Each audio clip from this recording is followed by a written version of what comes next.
তারপর বলো, কেমন কাটলো কালকের ভাইফোঁটা? ভাই রে ভাই, কালকে এত ধরনের মিষ্টি খেয়েছি, মনে হয় সারা বছরে আমি খাইনি। মানে এই বছরের এই একটা দিনে এত এক গাদা মিষ্টি পাই। অর্ধেক মিষ্টি তো নামও জানিনি। সে সাদা কালো হলুদ নীল, সে মিষ্টির কি বাহার! সে সকাল থেকে খেয়েই যাচ্ছি, সেঞ্চুরি পার হয়ে গেছে, তাও শেষ হচ্ছে না। আর এই দোকানদার গুলো সারা নিজেই জানেনি মিষ্টির কি নাম। নিজেদের মধ্যে একটা সময় গোল করে বসে চোখ বুঝে এটা এমন এমন করে যা হোক বানিয়ে দিচ্ছে, আর হাত টেরা করে কোমরে বাঁকি একটা যা হোক নাম দিয়ে দিচ্ছে, মিষ্টির নাম পড়ে গেল। আর তাছাড়া কালই তো নিউজে দেখালো যে এই উইকে কারা বেশি ইনকাম করেছে। কি? মুকেশ আম্বানি? আদানি? ধুর গাধা! মিষ্টি দোকানগুলো। আমি রাস্তা দিয়ে যাচ্ছি, দেখি না কি হারে ভিড় এক জায়গায়। আমি বললাম পুজোর সময় হয়তো কোথাও ভোগ বিতরণ হচ্ছে। আমি তো ভোগ খেতে ভালোই ভালোবাসি, আমিও দাঁড়িয়ে পড়লাম লাইনে। 2 ঘন্টা, 2 ঘন্টা লাইন দেওয়ার পরে সামনে গিয়ে দেখলাম মিষ্টির দোকান।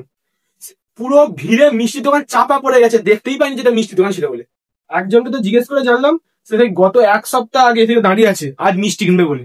আর এই দোকানদার গুলোর যে বাচ্চা কাচ্চারা সঙ্গ সাথী গুলো আছে, তাদের অ্যাটিটিউড তো আলাদাই লেভেলের। মানে সে পাড়া প্যান্ডেলের ভলেন্টিয়াররা থাকে তাদের মতো লাইন দিয়ে যাচ্ছে ভাই, লাইন দিয়ে টিকিট কেটে মিষ্টি কিনতে হচ্ছে।